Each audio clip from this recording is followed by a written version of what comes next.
बहुत समय पहले की बात है। एक घने जंगल के किनारे एक छोटा सा गांव बसा हुआ था। उस गांव में एक गरीब कुम्हार रहता था जिसका नाम भोलू था। भोलू बहुत मेहनती था, लेकिन उसकी किस्मत उसका साथ नहीं दे रही थी।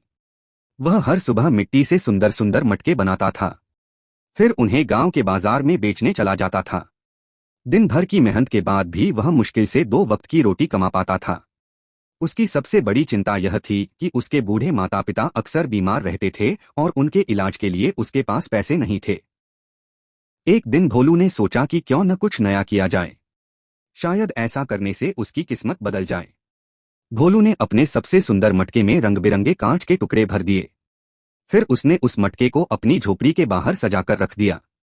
सूरज की रोशनी पड़ते ही मटका चमकने लगा। उसकी चमक देखकर रास्ते से गुजरने वाले लोगों का ध्यान उसकी ओर जाने लगा। उसी गांव में धनराज नाम का एक लोभी व्यापारी भी रहता था। वह हमेशा यही सोचता रहता था कि किस तरह दूसरों से ज्यादा पैसा कमाया जाए। जब धनराज की नजर उस चमकते हुए मटके पर पड़ी तो उसके मन में लालच जाग उठा। वह तुरंत भोलू के पास गया और बोला, भाई भोलू, यह मटका तो बहुत कीमती लगता है, इसे मुझे बेच दो, मैं तुम्हें अच्छी कीमत दूंगा। यह सुनकर भोलू थोड़ा हैरान हुआ। उसने सोचा कि मटका तो साधारण ही है, बस उसमें कांच के टुकड़े भरे हैं। अगर इसे बेचकर कुछ पैसे मिल जाएं तो माता पिता की दवा आ जाएगी। यह सोचकर उसने थोड़ी हिचकिचाहट के बाद वह मटका धनराज को बेच दिया। धनराज मटका लेकर अपने घर चला गया। उसने उसे अपने घर की सबसे ऊंची शेल्फ पर रख दिया ताकि हर कोई उसे देख सके। कुछ दिनों बाद गांव में मेला लगा। धनराज ने सोचा कि वह उस मटके को जादुई खजाना बताकर मेले में बेच देगा। मेले में उसने गांव वालों को इकट्ठा किया। फिर ऊंची आवाज में कहने लगा, यह कोई साधारण मटका नहीं है, इसमें से रात को सोने की मुद्राएं निकलती हैं। पहले तो गांव वाले यह सुनकर हंस पड़े, लेकिन कुछ लोग लालच में आकर चुपचाप सोचने लगे कि अगर यह सच हुआ तो आखिरकार धनराज ने उस मटके की नीलामी शुरू कर दी। नीलामी में सबसे ऊंची बोली गांव के सरपंच ने लगाई। उन्होंने अपनी आधी जमीन गिरवी रखकर वह मटका खरीद लिया। धनराज ने हंसते हुए मटका उन्हें दे दिया और ढेर सारा पैसा कमा लिया। उस रात सरपंच ने बड़े जतन से उस मटके को अपने घर में रखा। फिर सुबह तक सोने की मुद्राओं का इंतजार करते रहे।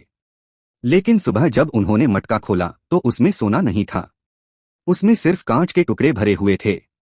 सरपंच को तुरंत समझ आ गया कि उनके साथ धोखा हुआ है। गुस्से में उन्होंने गांव की पंचायत बुला ली। पंचायत में भोलू को भी बुलाया गया।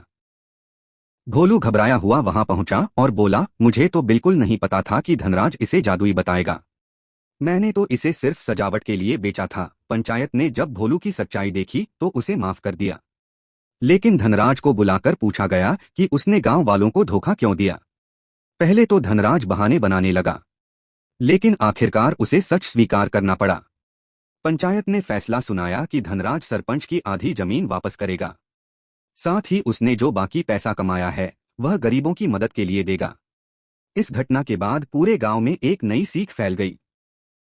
लालच और धोखा ज्यादा दिनों तक नहीं टिकते। भोलू ने भी इस घटना से एक बड़ा सबक सीखा। उसने समझ लिया कि मेहनत से कभी डरना नहीं चाहिए और ईमानदारी हमेशा बनाए रखनी चाहिए। कुछ समय बाद भोलू के बनाए मटकों की खूब बिक्री होने लगी। लोग उसकी सच्चाई और मेहनत के कायल हो गए थे।